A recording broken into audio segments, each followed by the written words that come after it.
నాకు వారు చెప్తున్నప్పుడు నాకు గుర్తొచ్చినటువంటి మాట ఏంటంటే, నేను ఇప్పటికి ఒక 12 దేశాలు తిరిగి వచ్చాను, 12 సంఘాలు కట్టాను. హల్లెలూయా. 12 దేశాలు తిరిగి వచ్చాను, 12 సంఘాలు కట్టగలిగాను. నేను ఎందుకు తిరిగి వచ్చానో నాకు తెలియదు, దేవుడు నన్ను ఎందుకు పంపించాడో నాకు తెలియదు. రిజల్ట్ చూస్తే ఎందుకు పంపించాడని అర్థమవుతుంది. ఇందుకే ప్రభు నన్ను వాడుకుంటున్నాడు, ఈ పని నిమిత్తమే ప్రభు నన్ను విదేశాలకు తీసుకెళ్తున్నాడు అనే విషయాన్ని నేను అర్థం చేసుకోగలిగాను. అలాగే ఈ రాత్రికాల సమయంలో దైవ సేవకులు పెద్దలు సామ్యూయల్ గారు మన మధ్యలో ఉన్నారు. ఇంకా పెద్దలు కొంతమంది ప్రయాణాల్లో కూడా ఉన్నారు అని నాకు తెలుసు. వాస్తవానికి నేను అక్కడికి వచ్చి కూర్చున్నప్పుడు ఒక బ్రదర్ ఎవరో నన్ను అడిగారు, సార్ మీరేనా ప్రసంగం ఇప్పుడు అన్నాడు. ఏమోనాయా నాకు తెలియదు అని చెప్పాను. ఎందుకంటే నేను ఆపద్ధర్మ ముఖ్యమంత్రి లాంటి వాడిని. రాజశేఖర రెడ్డి గారు చనిపోయారు, ఎవరిని పెట్టారు ఆపద్ధర్మ ముఖ్యమంత్రి చెప్పండి, గుర్తొస్తుందా? కిరణ్ కుమార్ రెడ్డి. మరలా రోసే అని పెట్టారు. వీళ్ళంతా పార్ట్ టైం. నేను బాగా కబడ్డీ ఆడతాను. కబడ్డీ ఆడేటప్పుడు ఎక్స్ట్రా ప్లేయర్స్ని కొంతమందిని పెట్టుకుంటాం, మేము ఆడలేకపోతే వాళ్ళు ఆడటానికి. అట్లాగా నేను ఆపద్ధర్మంగా వచ్చానే కానీ నేను కాదు, పెద్దలు ఉన్నారు. అయినా వారు నన్ను గౌరవించి నాకు ఈ అవకాశం ఇచ్చారు. దేవునికి మహిమ కలుగును గాక, దేవునికి మహిమ కలుగును గాక. రాత్రికాల సమయంలో నేను ఏం మాట్లాడాలో నాకు కూడా అర్థం కాని పరిస్థితిగానే అనిపిస్తూ ఉంది. కారణం ఏమిటంటే, నేను సేవకులను ఉద్దేశించి మాట్లాడాలా లేక స్థానిక సంఘాన్ని ఉద్దేశించి మాట్లాడాలా నాకు కత్తి మీద సాములాగానే ఇది కనపడతా ఉంది. ఏదేమైనప్పటికీ దేవుని మహిమార్థమై ఈ రాత్రికాల సమయంలో దేవుడు తన పక్షంగా నిలబెట్టుకున్నందుకు ఈ దేవునికి స్తోత్రాలు చెల్లిస్తున్నాను. మొదటి రాజుల గ్రంథము 17వ అధ్యాయము దయచేసి చదవండి.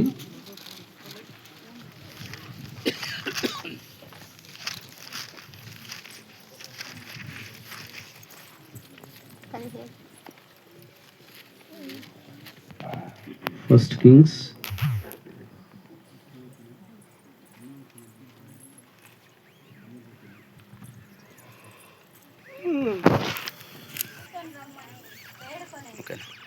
ఆమె నీళ్లు తేవచ్చుండగా అతడు ఆమెను మరలా పిలిచి, నాకు ఒక రొట్టె ముక్కను నీ చేతిలో తీసుకొని రమ్మని చెప్పింది. అందుకు ఆమె, నీ దేవుడైన యెహోవా జీవము తోడు, రొట్టెలో పట్టెడు పిండి బుడ్డిలో కొంచెం నూనె నా యొద్దనున్నవే గాని అప్పం ఒకటైనను లేదు. మేము చావక ముందు నేను ఇంటికి పోయి వాటిని నాకును నా బిడ్డకును సిద్ధం చేసుకొనవలెనని కొన్ని పుల్లలు ఏరుటకై వచ్చానని. చదవబడినటువంటి అధ్యాయంలో ప్రవక్త అయినటువంటి ఏలియా ద్వారా జరిగినటువంటి యథార్థ సంఘటనలను మనము చదువుకున్నాము.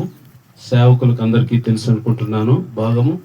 అయినప్పటికీ కూడా ఈ రాత్రికాల సమయంలో కొద్ది నిమిషాలు మనం ధ్యానం చేద్దాం. ఆ దేశమందు మహాకరువు వచ్చింది. ప్రజలు అల్లాడుతూ ఉన్నారు, ఇబ్బంది పడుతున్నారు.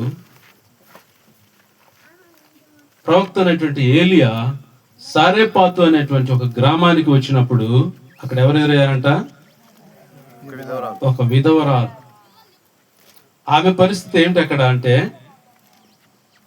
7వ వచనంలో చెప్పబడుతున్నటువంటి మాట, మేము చావక ముందు ఆ రొట్టె తిని నా బిడ్డలకు పెట్టుకొని నేను కూడా I'm ready to die, before I die I should eat some bread అంతే కదా.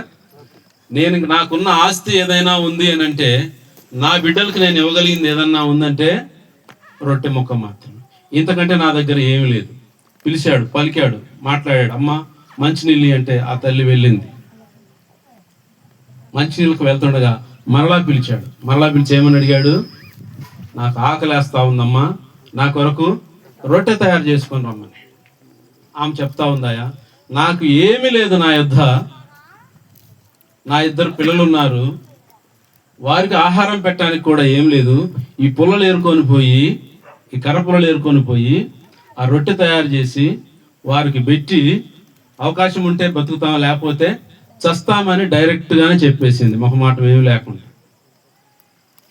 ఏ సేవకుడికైనా ఏ స్త్రీ అయినా మనలో ఎవరైనా అలా రెస్పాండ్ అయితే ఎలా ఉంటుందో చెప్పండి. ఏం చేస్తాడు పాస్టర్ అయితే? ఆయన కూడా పాస్టరే, ఏలియా గారు కూడా పాస్టరే. అక్కడ ఇక్కడ ఒక కఠినగుడుగా కనపడతా ఉన్నాడు, కఠినమైనటువంటి మనస్సు కలిగినటువంటి వాడిగా కనపడతా ఉన్నాడు. అయ్యా మా దగ్గర ఏమి లేదు నాయన, మా పరిస్థితి ఇది, మేము చావటానికి సిద్ధంగా ఉన్నామని డైరెక్ట్గానే ఆమె చెప్పేసింది. మా దగ్గర ఏమీ లేదు అన్నప్పుడు ఈ సేవకుడు ఏమంటాడు తెలుసా? మీరు సస్తే సావండి కానీ ముందు నాకు రొట్టె పెట్టి సావండి అన్నాడు. అది అర్థం. మీరు సస్తే సావండి కానీ నాకు రొట్టె తయారు చేసుకొని వచ్చి నాకు నీళ్ళు ఇచ్చి నాకు పరిచయం చేసి తర్వాత మీ పరిస్థితి ఏదంటే చూసుకోండి. సహజంగా మనలాంటి వాళ్ళు అయితే ఏమంటారంటే, ఏం పాస్టర్, ఈ పాస్టర్కి కనికరం లేదు, మన స్వస్థానికి సిద్ధంగా ఉంటే కూడా మాకు వండి పెట్టమంటున్నాడు, ఈ పాస్టర్లను నమ్మకూడదు, పాస్టర్ల మీదకి ఉచితంగా వస్తారు ఎవరైనా కూడా, కారణం లేకుండా నిర్దాక్షిణంగా మాట్లాడేటువంటి చీపు ఎవరు కనపడతారంటే సమాజంలో ఈ రోజుల్లో పాస్టర్లే. ఏడ ఏది జరిగింది దాని గురించి మాట్లాడరు. పాస్టర్ పొరపాటున ఏదన్నా చిన్న పొరపాటు తెలిసేలేక జరిగితే దాన్ని పెద్ద హైలైట్ చేస్తారు, చాలా పెద్ద ప్రాపగండ చేస్తారు, చాలా చెడ్డగా ప్రాపగండ చేస్తారు.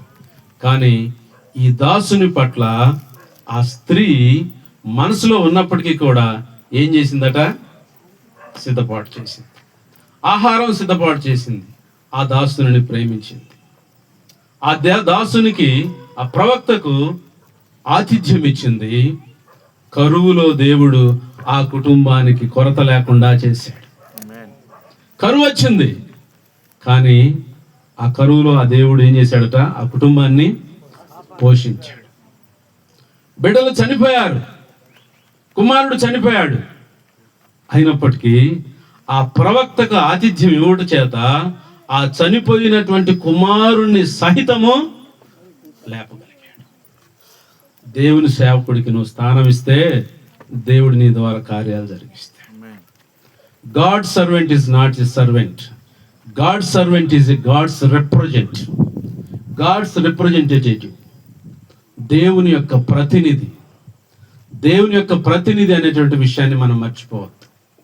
కొంతమంది పాస్టర్లను చూసి ఏదో తక్కువగా మాట్లాడుతూ ఉంటారు, వాటితో పని లేదు. నువ్వు పర్సనల్గా దేవుని యొక్క బిడ్డ, దేవుని యొక్క ప్రతినిధి నా ఇంటికి వచ్చాడు, దేవుని యొక్క ప్రతినిధి నాతో మాట్లాడుతున్నాడు అనేటువంటి విషయాన్ని నీ హృదయంలో నువ్వు స్వీకరించినప్పుడు దేవుని యొక్క ఉన్నతమైనటువంటి కార్యాలను చూస్తాం. ఒక పాస్టర్ గారు నా దగ్గరికి వచ్చి, అన్నా ఉదయకాల సమయంలో ఒక ఇంటికి ప్రార్థన చేద్దామని వెళ్ళాను, ఆ అమ్మగారు బయట కూర్చొని నిన్ను అంట్లు వేసుకొని తోముతా ఉన్నది, అక్క ప్రార్థన చేయడానికి వచ్చిన మాకంటే తర్వాత రాపోయా అన్నదంట. ఏందంట? తర్వాత రాపోయా అన్నదంట. సరే, ఆయనకు వేరే ఇల్లు వెళ్ళటానికి వేరే తెలిసిన గృహం లేదంట పాపం. సరే, ఆ రోడ్డు మీదకి వెళ్ళికొసేపు టీ పోయి దాగి కూర్చొని ఆ క్యాంట్లు తొమ్మిది అయిపోయి ఉంటుంది కానీ మళ్ళీ వచ్చిందంట. మళ్ళీ వచ్చేసరికి ఆమె బట్టలు తూగుతా ఉందంట. అబ్బా ఏందాకేం అంట్లు తోముతా ఉంది, ఇప్పుడు ఏమో బట్టలు తూగుతుంది అనుకొని ఇంకా ఎలాగో దగ్గరకు వచ్చాం కదా చూసి పలకరించిపోదామని ఏమో ఏదైతే అయిందని మళ్ళీ వందనాలు చెప్పాను. ఏమయ్యా మీకేం పాస్టర్లకు పని లేదా? మేము చేసుకోము ప్రార్థన, మాకు రాదా, మాకు వాక్యం తెలియదా అని గొడవ పెట్టుకున్నాను. ఎందుకు ఈ మాటలు చెప్తున్నానంటే సేవకుడిని సేవకుడిగా గుర్తించట్లేదు, కారణాలు ఏమైనా ఉండొచ్చు. సేవకుడిని సేవకుడిగా గుర్తిస్తే ఆ కుటుంబానికి ఆశీర్వాదం. సేవకుడిని దేవుని యొక్క ప్రతినిధిగా నీ జీవితంలో నువ్వు గుర్తిస్తే బహుశా నీ భర్త పాస్టర్ అయి ఉండవచ్చు. భర్త కంటే ముందుగా స్థానం ఏమని ఇవ్వాలి ఆయనకి? ఏమని ఇవ్వాలి? సేవకుడు. సేవకురాలు ఉన్నారు కాబట్టి మాట జ్ఞాపకం చేస్తాను. సేవకుడు అనే మాట గుర్తుపెట్టుకోవాలి. నేను కృష్ణా జిల్లాలో ఉంటున్నాను, ఇప్పుడు ప్రస్తుతం విజయవాడలో ఉంటున్నాను. అక్కడ ఏ పాస్టర్ గారి వైఫ్ కూడా మా ఆయన అని మాట్లాడంగా నేను ఎంతవరకు చూడలే. ఆడికి పోయిన తర్వాత నాకు జరిగిన మేలేదో తెలుసా, మా భార్య కూడా నేను పాస్టర్ గారే అంటుంది. అప్పుడు దాకా మామ అనేది, ఆడికి పోయిన వాళ్ళ నుంచి వాళ్ళని చూసి ఏం కూడా ఏమంటుందంటే మా పాస్టర్ గారు అని చదువుతుంది. సంతోషం, ఏదేమైతే దేవుని పిలిపే కదా, నేను కూడా ఆనందిస్తూ ఉన్నాను. దేవుని బిడ్డగా గుర్తించు, నీ జీవితంలో మేలు చూస్తావు. దేవుని ప్రతినిధిగా గుర్తించు. నీ బిడ్డలు మా నాన్న అనే కంటే సేవకుడని గుర్తించండి. ఈ సమాజం, నీ గ్రామంలో నీ బంధువు, నీ మామ, నీ అల్లుడు, వాటికంటే ముందు ఆయన సేవకుడు నువ్వు గుర్తిస్తే నీకు ఆశీర్వాదం. ఏలియాను గుర్తించింది. కరువు కాలంలో దేవుడు పోషించాడు. 3 సంవత్సరం వర్షం పడకపోయినా కూడా కరువులో కూడా ఆహారం ఇచ్చాడు. తన బిడ్డ చనిపోతే కూడా ఆ సేవకుడికి ఆతిథ్యం ఇచ్చినందు చేత ఆ బిడ్డను మరలా సంపాదించుకుంది. బహుశా ఆ బిగినింగ్ మనం చూస్తే అతను కఠినుడిగా కనపడ్డాడు, కానీ దేవుని యొక్క మహిమ చూడటానికి దేవుడు నిన్ను పరీక్షిస్తాడు. దేవుని యొక్క మహిమ కార్యాలు నీ జీవితంలో జరిగించడానికి ఏం చేస్తాడు తెలుసా? దేవుడు నిన్ను పరీక్షిస్తాడు. నీ జీవితంలో మేలులు జరగాలి, చూడాలి, నువ్వు దీవించబడాలి అని అంటే దేవుని యొక్క పరీక్షలో నువ్వు నిలబడాలి. నేను మా సేవకులకు ఎవ్రీ మంత్ జరిగేటువంటి మీటింగ్స్లో, ఈ క్లాసులో నేను మాట్లాడుతూ నేను ఒక వర్తమానం అందించి ఆ ప్రశ్నలు ఇచ్చి ఆ ప్రశ్న పత్రం నేను వాళ్ళకి ఇచ్చి నేనేం చెప్తానంటే, మీరు ఈ ప్రశ్నలకు మీరు సమాధానం రాయండి అంటాను. వాళ్ళు చాలా హ్యాపీగా రాసుకుంటారు. రాసుకున్న తర్వాత నేను చెప్తాను, మార్కులు కూడా మీరే వేసుకోండి మీ ప్రశ్న పత్రానికి అని చెప్తాను కదా. ఎందుకు?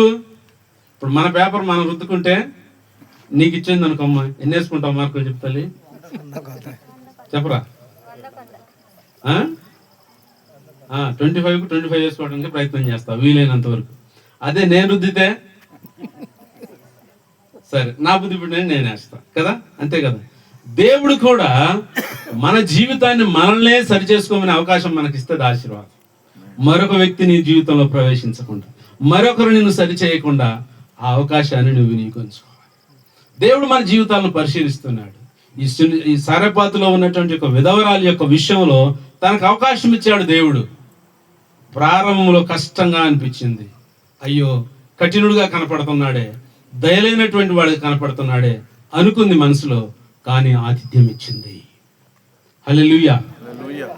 ఆతిథ్యం ఇచ్చింది తన యొక్క జీవితానికి, తన కుటుంబానికి. చనిపోయిన బిడ్డను సైతం కూడా బ్రతికించబడటానికి ఎవరు కార్యక్రమం అయ్యాడు? దేవుని సేవకుడు, దేవుని యొక్క ప్రవక్త. దేవుని ప్రవక్త అనేటువంటి వాడు దేవుని యొక్క ప్రతినిధి. God servant is a God's representative. దేవుని యొక్క ప్రతినిధి అనే విషయాన్ని మన జీవితంలో గమనిస్తే మనకు ఆశీర్వాదం. సేవకులతో కూడా నేను ఇదే మాట చెప్తున్నాను. You are not at ordinary person. మీరు దేవుని చేత ఎన్నుకోబడినటువంటి వారు. ఆ విషయాన్ని ఎప్పుడు మర్చిపోవద్దు, ఏ సందర్భంలో కూడా మర్చిపోవద్దు. దేవుడు మనల్ని వాడుకుంటూ ఉన్నాడు, దేవుని యొక్క క్రియలు జరిగిస్తూ ఉన్నాడు. ఆవేశం వచ్చినప్పుడు ఈ బైబిల్ నా చేతిలో ఉంది కాబట్టి సరిపోయింది, కానీ అసలు బైబిల్ కానీ నేను పక్కన పెడితే నా ఇంత రౌడీ లేడు అంటారు. ఎవరు చెప్పండి? ఏందా ఎవరు మాట రావట్లేదు? ఎవరి మాట అనేది? ఏదో చెప్పాలి కాబట్టి ఏదో చెప్తున్నా, మనస్ఫూర్తిగా చెప్పట్లేదు. విప్లవకారుడిగా బయలుదేరాలనుకుంటారు. మేము బాల్య దశలోనే అవన్నీ చేశాం, దేవుని సేవకు వచ్చాం. విప్లవం చేయాల్సింది దేంట్లో తెలిసిన? ప్రభు యొక్క పనిలో. ప్రభు యొక్క పనిలో నీ రోషాన్ని చూపించు. ప్రభు పనిలో నువ్వు నిలబడాలంటే నీ రోషం ఏందో ప్రభు పనిలో చూపించు. ప్రభు కొరకు నువ్వు సంపాదించే సంపాదన ఏదో ప్రభు కొరకు చూపించు. ప్రభు కొరకు నువ్వు సంపాదించే ఆత్మలేయో ప్రభు కొరకు రోషంగా చూపించు. గిద్యోను అంటాడు, రోషం కలిగినటువంటి వాడు అన్నాడు. ప్రభు పనిలో రోషం కలిగినటువంటి వాడు. ఇక్కడ పాస్టర్ గారు ఉన్నారు, రమేష్ గారు ఎక్కడున్నాడు? ఎక్కడ కనపడుతున్నాడు? చేస్తాయా? Okay, thank you. రమేష్ అనే పాస్టర్ ఇక్కడ ఉన్నాడు. గానుగుపెంటలో ముత్తరాజ్ కాలనీలో నేను కొన్ని సంవత్సరాల నుంచి సేవ చేశాను. ఒకే విశ్వాసి. కొన్ని సంవత్సరాల నుంచి పోరాడుతూ ఉంటే ఒక్క విశ్వాసి తప్ప ఎవరు లేరు. నాకెందుకో దేవుడు దయదలిసి నన్ను విజయవాడ ధర్మేస్తే నేను పోతా ఆ మందిరాన్ని ఆయనకు అప్పగిచ్చేసా. ఈ రోజు మందిరం ఫుల్ అయిపోయింది. హల్లెలూయా.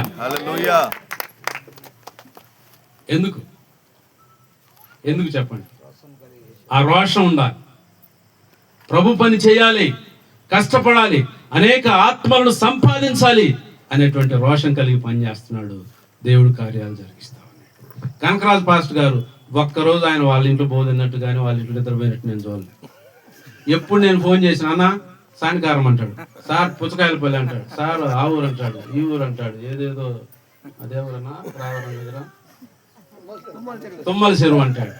ఇన్ని ఊర్లు ఏడ తిరుగుతున్నావా, నువ్వు ఎట్టడి తిరుగుతున్నావా అంటే, తిరుగుతుంటాడు, చేతులు ఎర కొట్టుకుంటాడు, కాళ్ళు ఎర కొట్టుకుంటుంటాడు, అన్ని చేసుకుంటుంటాడు. కానీ కాలు ఇరిగింది కదా, చెయ్యి ఇరిగిందా కానీ పని మాత్రం ఆపల. గమనించండి, చెయ్యి ఇరిగింది కాలు ఇరిగిందని ఆయన ఏం పని ఆపల. ఆయనకి ఏ పని నేను చెప్పను, ఎందుకంటే చెయ్యి బాగాలేదు, ఇరిగినవాడు కదా. ఏదైనా పొరపాటు చెప్తే ఇరిగింది అనుకో, ఈ పనులు చేసేటప్పుడు నేను చెప్పలేదు, ఎందుకంటే ఆయనకి ఏదైనా నా మీద పడద్దా నిందా, ఎందుకులే ఓటితో నాకేం పని. కానీ దేవుడు వాడుకుంటున్నాడు, దేవుని పనిలో వాడుకుంటున్నాడు. రోషం కలిగినటువంటి వాడిగా పని చేయటానికి దేవుడు క్రియలను అప్పగించాడు. నీకు బాధ్యతనిచ్చాడు దేవుడు, ఆ బాధ్యతను నెరవేర్చాలి. నేను చూస్తా ఉన్నాను ఈ పాస్టర్స్ ఫెలోషిప్ ఇలాంటివి వచ్చిన తర్వాత పనిని మర్చిపోయి అవసరమైన పనిని విడిచిపెట్టి అనవసరమైన పనులు చాలా మంది చేస్తా ఉన్నారు. ఎవరు బాధపడొద్దండి మాట అంటున్నందుకు. చేయవలసిన పనిని విడిచిపెట్టి చేయకూడని పనులు చాలా చేస్తా ఉన్నారు. నీకు ఇవ్వబడినటువంటి పనిలో నువ్వు ఏం చేసావు అనేటువంటిది జ్ఞాపకం చేసుకో. నేను మార్కాపురం టౌన్ రూరల్ పాస్టర్స్ ఫెలోషిప్కి కొన్ని సంవత్సరాలు ప్రెసిడెంట్గా ఉండి పనిచేశాను. నేను దిగిపోయాను, నా టైం అయిపోయింది, దిగిపోయాను. నా టైంలో నేను సొసైటీకి ఒక కార్యం చేశాను, ఒక పని చేశాను, చూపించుకోవడానికి నాకు ఒక పని ఇచ్చాడు దేవుడు. ఇప్పుడు నువ్వు చేసిన పని చూపించడానికి ఏమీ లేదు. నాకు ఇచ్చిన టైంలో నేను 30 సెంట్ల స్థలం మార్కాపురం టౌన్లో పాస్టర్ ఫెలోషిప్కి, కమ్యూనిటీ హాల్కి ఎమ్మెల్యే గారితో ఉన్నటువంటి చొరవతోటి కమ్యూనిటీకి అప్పగించి వచ్చాను.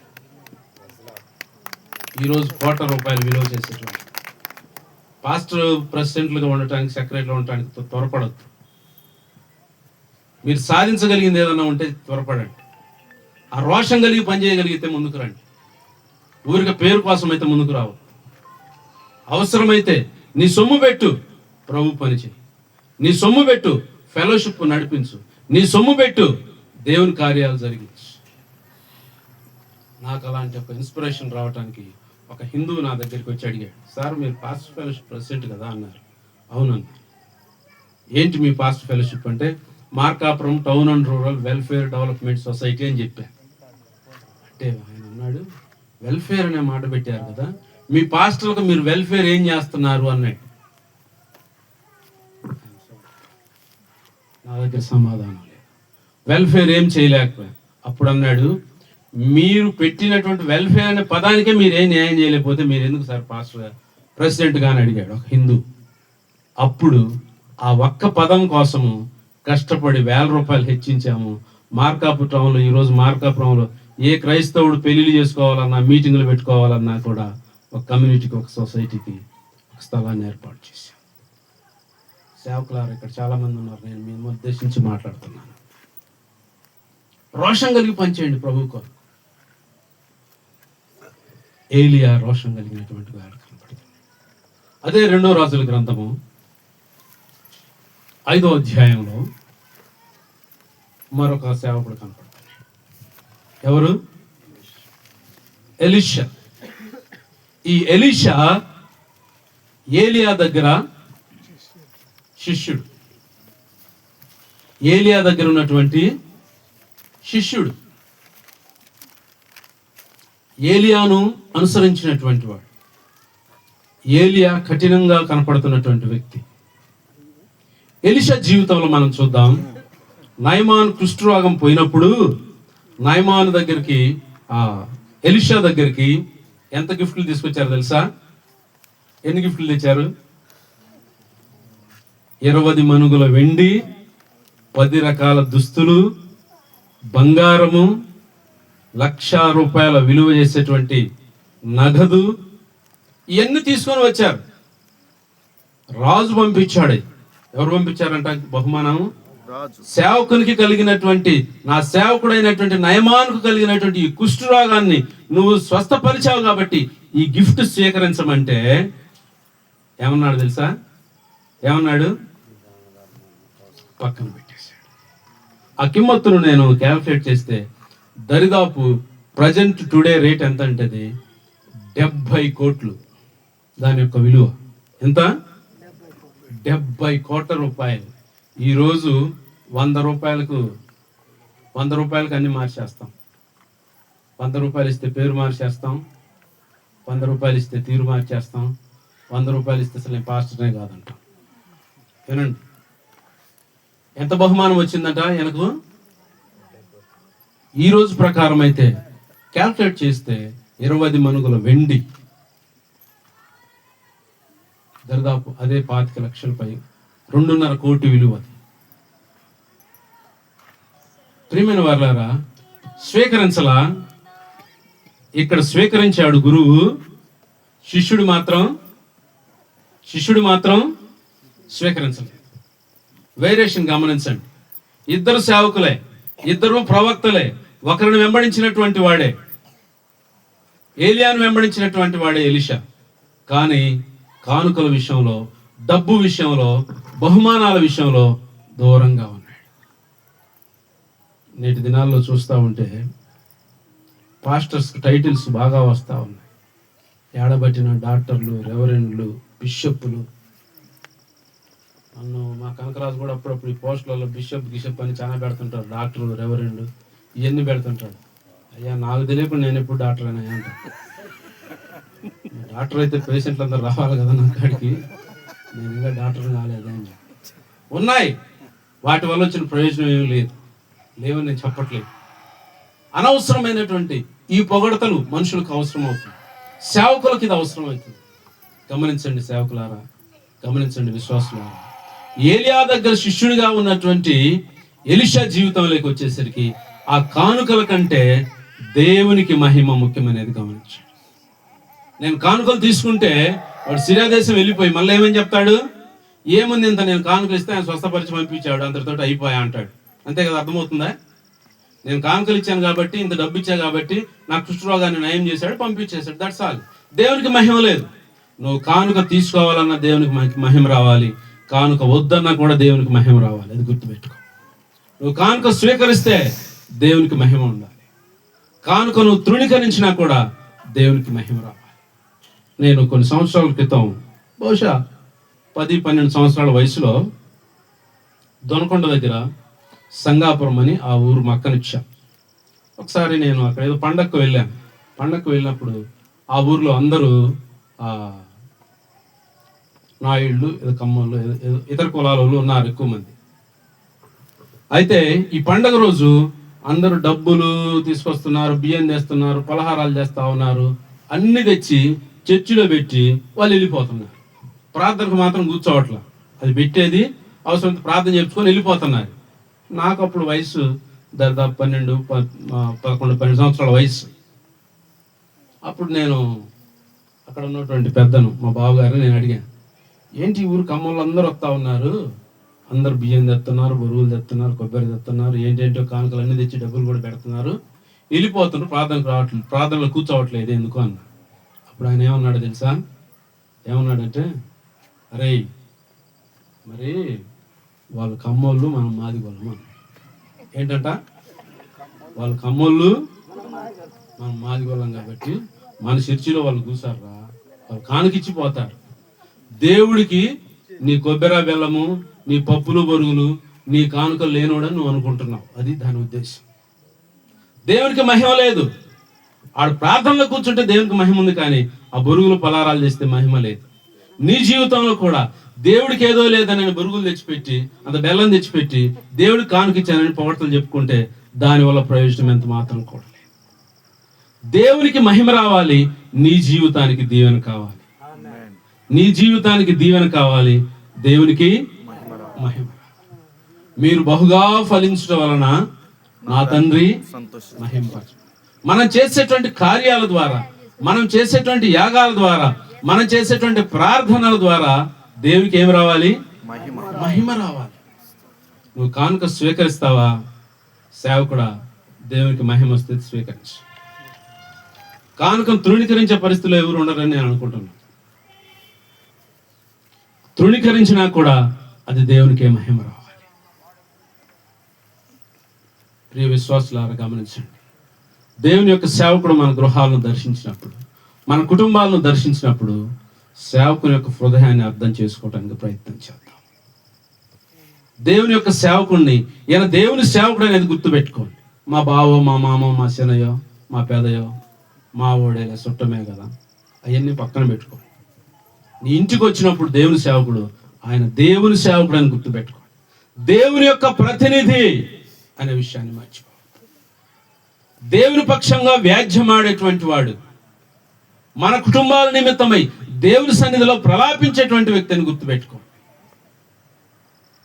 నేను ఒకసారి ఒక గ్రామానికి వెళ్తే వారే పిలిచారు, కర్నూలు పిలిచారు, గ్రామం కాదు అది, గ్రామం ఎందుకైతే ఒకప్పుడు రాజధాని.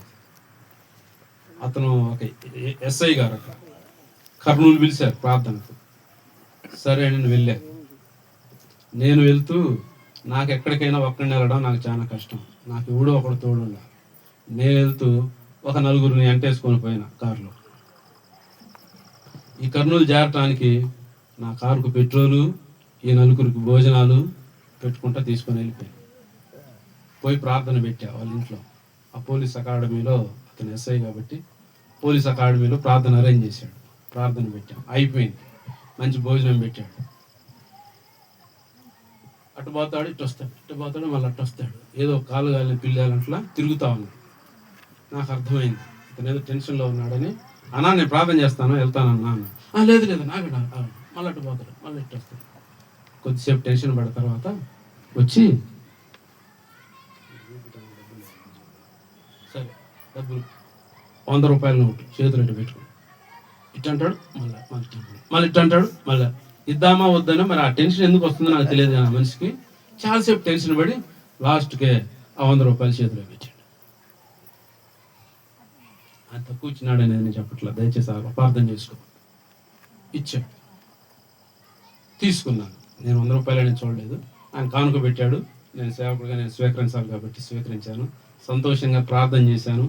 బయటకు వచ్చాను. బయటకు వచ్చి కారుకి పెట్రోల్ బంక్ దగ్గర ఆగి పెట్రోల్ కొట్టిస్తూ అప్పుడు ఆయన కోసం ప్రార్థన చేసి ఆ కానుక బయటకు తీసా. 2000 రూపాయలు పెట్రోల్ కొట్టించా.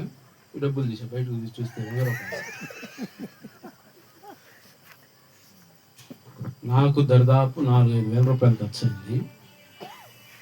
నా ఖర్చు అంతా ఆయన నియమని నేను అడగట్లా, దయచేసి అర్థం చేసుకోండి. ఆ ఖర్చు అంతా ఆయన నియమని నేను అడగట్లా. ఎందుకు టెన్షన్ పడ్డాడంటే అతని మనసులో దేవుని సేవకుడు అనే దానికంటే ముందే అతని మనసులో ఏమిటంటే ఇతనికి ఎంత కానుక ఇవ్వాలని టెన్షన్ పడ్డాడు. అది అతనికి అర్థం కాల. ఇతనికి ఎంత కానుక ఇస్తే సరిపోతుంది అనేది అతను క్యాల్కులేట్ చేసుకోవడం. 100 అంటే ఆయన దృష్టిలో చాలా ఎక్కువ అనుకుంటా బహుశా. అందుకనే నాకు 100 ఇచ్చాడు. నేను ఆయన తప్పుగా అనట్లేదు. ప్రేమైన దేవుని సేవకులారా గుర్తించండి, క్రైస్తవులారా గుర్తించండి, మాట జ్ఞాపకం చేస్తున్నాను. దేవుని యొక్క ప్రతినిధి అనే విషయాన్ని నీ జీవితంలో గుర్తిస్తే దేవుని మహింపరుస్తావు. దేవుని యొక్క ప్రతినిధి అనే విషయాన్ని జీవితంలో గుర్తిస్తే నీ జీవితానికి ఆశీర్వాదం. God's servant is not an ordinary person. God's servant is a God's representative. నాకు ఈ మెడికల్ ఫీల్డ్లో చాలామంది ఈ మెడికల్ రిప్రజెంటేటివ్స్ కనపడతా ఉంటారు. మీరు చూసి ఉంటారు. చాలా డిగ్నిఫైడ్గా ఉంటారు మెడికల్ రిప్రజెంటేటివ్స్. అంటే చాలా డ్రెస్ కోడింగ్ చాలా బాగుంటుంది, మంచి ఇంగ్లీష్ మాట్లాడతారు. వారు మాట్లాడుతుంటే మనం అంత త్వరగా వారికి ఆన్సర్ కూడా చేయలేం, అంత స్పీడ్గా ఇంగ్లీష్ మాట్లాడతారు. చక్కగా టై కట్టుకుంటారు, మంచి dress coding, looks very good, చాలా బాగుంటారు. నేను అనుకునేవాడిని, నేను పాస్టర్ కాకుంటే రోజు ఇన్సెట్ చేసుకొని, రోజు టై కట్టుకొని, రోజు తల్లుకొని, పూసుకొని, దూకొని ఎంత నైస్గా ఉండాలనో అనుకునేవాడిని. కానీ తర్వాత నాకు అర్థమైంది ఏం తెలుసా? ఒక మెడికల్ రిప్రజెంటేటివ్ ఆ డిగ్నిటీని మెయింటైన్ చేస్తే గాడ్ సర్వెంట్గా నువ్వెంత డిగ్నిటీని మెయింటైన్ చేయాలి. అద్దెకి తెచ్చుకోవద్దు, డ్రెస్సులు అద్దెకి తెచ్చుకోవద్దు, వేషగాలు లెక్కొద్దు. మళ్ళా డిగ్నిటీని మెయింటైన్ చేయాలి. నీకు లేకపోయినా కూడా ఎట్లా ఉండాలి చెప్పండి అమ్మ, మీరు చెప్పండి. మనకు లేకపోయినా మనం ఎట్లా ఉండాలి చెప్పండి? డిగ్నిటీగా ఉండాలి. మనకు లేదని తెలిసిందనుకో పక్కింటి వాళ్ళకు, మనల్ని ఎట్లా చేస్తారు? మా ఊర్లో ఒకడు ఉన్నాడు, రామన్న అని. వాడు ఏదో కూలి పని చేసుకుంటే హైదరాబాద్ పోయాడు. మా ఇంటికి వచ్చాడు ఒకసారి. వచ్చినాక ఏందన్నా రామన్న బాగున్నావు అంటే, నేను చెప్పేది చాలా సంవత్సరాల క్రితం సంగతి. మిక్సీ ఉంది మా ఇంట్లో, అప్పట్లో ఒక 30 సంవత్సరాల క్రితం మిక్సీ దాదాపు 3,000 ఉండి ఉంటుంది నాకు తెలిసి, 3-4 వేల రూపాయలు ఖరీదు దాన్ని ఖరీదు. తమ్ముడు నేను కూడా మిక్సీ కొన్నాను రా అన్నాడు. మంచిదన్నా అన్న. ఎంత అన్నా అన్న మిక్సీ? నాది 800 రూపాయలు తమ్ముడు మిక్సీ అన్నాడు. మాది 3,000-4,000 ఉంటుంది అన్న. అరే నాకు కూడా తెలుసురా ఇది 4,000 అని. నాకు మిక్సీతో అసలు పని లేదురా, మా ఇంట్లో రోలు ఉంది, మీ వదిన పచ్చనూరు అన్నీ సరిపోద్ది, కానీ మిక్సీ ఎందుకు కొనడం తెలిసినా పక్కింటి వాళ్ళకి వినపడాలి, వాళ్ళ ఇంట్లో కూడా మిక్సీ ఉందని తెలియాలి కదా. 3,000 రూపాయలదైనా ఇదే సౌండ్ వస్తుంది, 800 రూపాయలదైనా ఇది లేకపోతే మీ వదిన బయటకు పోతే మీ వదిన వాళ్ళు తక్కువగా చూస్తారు, వాళ్ళకి మిక్సీ లేదు, రోట్లో నూరుకుంటుంది పచ్చడి అని. రోషం. దైనందిన జీవితంలో ఈ బ్రతుకు నువ్వు ఇది అర్థమవుతుంది, కానీ దేవుని సేవకులుగా ఇది నీకు అర్థం అవ్వట్లేదు. దేవుని విశ్వాసాలుగా ఈ విషయాన్ని నువ్వు అర్థం చేసుకోలేవు. మన కాడ లేదని చెప్తే, ఒక పాత రోజుల్లో లేదంటే పేదవారంటే ప్రేమించేవారు, పేదవాళ్ళంటే దయ చూపించేటువంటి వారు. ఈ రోజుల్లో ఏంటో తెలుసా? పేదవాళ్ళంటే తక్కువ చూపు, పేదవాళ్ళంటే ఈ రోజుల్లో తక్కువ చూపుగా మారిపోయింది. దేవుని బిడ్డలారా గుర్తించండి, ఏలియా జీవితంలో మహత్కార్యాలను మనం చూస్తున్నాం, ఉన్నతమైన కార్యాలను చూస్తున్నాం. ఎలీషా జీవితంలో కూడా ఉన్నతమైన కార్యాలు చూస్తున్నాం. కానుకను స్వీకరిస్తే ఆశీర్వాదం, కానుకను తృణీకరిస్తే కూడా నీకు ఆశీర్వాదం. నీ కుటుంబంలో నీ సేవకుడు నీ ఇంటికి వచ్చినప్పుడు నువ్వు ఏమి కానుక ఇవ్వాలనో హృదయపూర్వకంగా కానుక ఇవ్వండి, హృదయపూర్వకంగా సమర్పించండి. నీకు కలిగిన మంచినీళ్ళే ఇవ్వండి. నేనేం వేలు ఇవ్వమని చెప్పట్లేదు. మీరు అనుకోవచ్చు 100 రూపాయల గురించి చెప్పి నీ పాస్టర్ గారికి బాగా డబ్బు ఇచ్చి అనుకుంటున్నారేమో.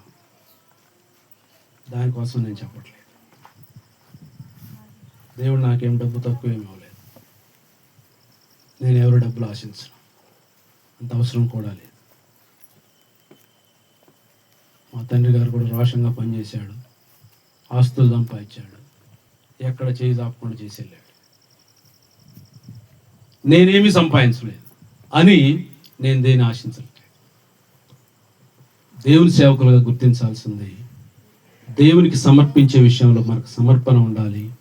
దేవునికి సమర్పించే విషయంలో అది విలువైనదిగా నువ్వు గుర్తించాలి. ఈ సేవకుడు ఏలియా దగ్గర శిష్యరికం చేశాడే, కానీ ఏలియా కంటే కూడా క్వైట్ డిఫరెంట్ నేచర్గా కనపడతా, సంపూర్ణంగా విభేదించేటువంటి లక్షణాలు కనపడతా ఉంది.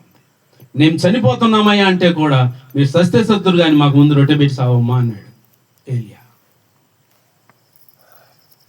ఎలీషా అయితే ఏమంటున్నాడు తెలుసా? నువ్వు 70 కోట్ల రూపాయలు విలువ చేసే వస్తువు అయినా కూడా దేవునికి మహిమ రాకపోతే నాకు అవసరం లేదు. రొట్టె ముక్కను స్వీకరిస్తే దేవునికి మహిమ వచ్చింది. 25 మందిలో వెండి, 1,00,000 రూపాయలు విలువ చేసేటువంటి నగదు, బంగారము, దుస్తులు, ఒక ప్రధానమంత్రి చేత వచ్చినటువంటి సిఫారసును కూడా ప్రక్కన పెట్టాడు. దేవునికి మహిమ కలిగింది. ప్రియమైన వారలారా, మనం చేసే పనిలో, మనం చేసేటువంటి విశ్వాస జీవితంలో దేవునికి మహిమ లేనిది ఏ పని చేయొద్దు, ఏ పని చేయొద్దు. దేవునికి మహిమ వచ్చేది ఏదైనా చేయండి. గొడవలు ఆడుకుంటున్నారు పాస్టర్లు. ఎందుకు? నాకు సెక్రటరీ వాడి మాదిరి నేను పాడలేనా, వాడి మాదిరి నేను చెప్పలేనా, నాకు సెక్రటరీ పదవికి మలుగుడు, నాకు మెంబరేనా తక్కువ, నాది తక్కువ స్థానం. దయచేసి వాటికి పోవద్దు. మన మెంబర్లుగా ప్రెసిడెంట్గా ఉండటానికి దేవుడు మనల్ని పిలవాల, సర్పంచ్గా ఉండటానికి దేవుడు మనల్ని పిలవాల. ప్రభు పని కొరకు నిన్ను పిలిచాడు. That's God's high calling. దేవుని ఉన్నతమైన పిలుపు. దేవుని పని చేయడానికి నిన్ను ఎన్నుకున్నాడు, కానీ మరి ఇంకొక పని చేయడానికి కాదు, మరొకరికి మహిమ తీసుకురావడానికి కాదు, దేవునికి మహిమ తీసుకురావటానికే నిన్ను ఎన్నుకున్నాడు. విశ్వాసిగా దేవునికి మహిమకరంగా జీవించు. నీకు ఇవ్వబడినటువంటి తలాంతు, బహుశా మందిరంలో బట్టలు పరిచేదే నీ యొక్క తలాంతు అనుకో. సహకరించు ప్రభు పనిలో. నీకు వంట చేసి పెట్టేదే నీ తలాంతమ్మా, అదే చెయ్యి దేవుని సేవకుడికి. పాటలు పాడే తలాంతుంది, పాటలు పాడు. వాక్యం చదివేటువంటి తలాంతుంది, ప్రభు కొరకు వాడు. Whatever the talents God's given to you. నీకేదైతే తలాంతులను నువ్వు కలిగి ఉన్నావో అవి ఎవరి కొరకు వాడబడాలి? దేవుని కొరకు. ఎవరి కొరకు వాడబడాలి? దేవుని కొరకు. దేవుని కొరకు. చిలక పలికినట్టు పలకూడదు.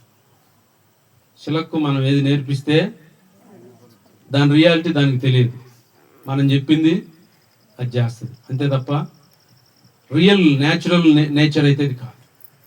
క్రైస్తవ విశ్వాస జీవితం కూడా చిలకల్లాగా ఉండకూడదు, నెమలులాగా ఉండాలి. హల్లెలూయా. నెమలికి ఏముంటుంది? పింఛం, అందం ఉంటుంది, సౌందర్యం ఉంటుంది. ఆ సౌందర్యంతో ఏం చేస్తుంది తెలిసిన? ఆకర్షిస్తుంది. క్రైస్తవ విశ్వాసి కూడా నీ విశ్వాస జీవితం ద్వారా ఆ విశ్వాస సౌందర్యంతో అనేకులను ప్రభువును ఆకర్షించాలి. విశ్వాసం అనేటువంటి తలాంతుతో ప్రభు దగ్గరికి అనేకులను నడిపించాలి. ప్రభు పనిని బలంగా చేయాలి, ప్రభు కొరకు నమ్మకంగా జీవించాలి. నీ సాక్ష్యమే ఒక పత్రికగా మారునుగాక. హల్లెలూయా. నీ సాక్ష్యం ఏమైపోవాలి? ఏమైపోవాలి?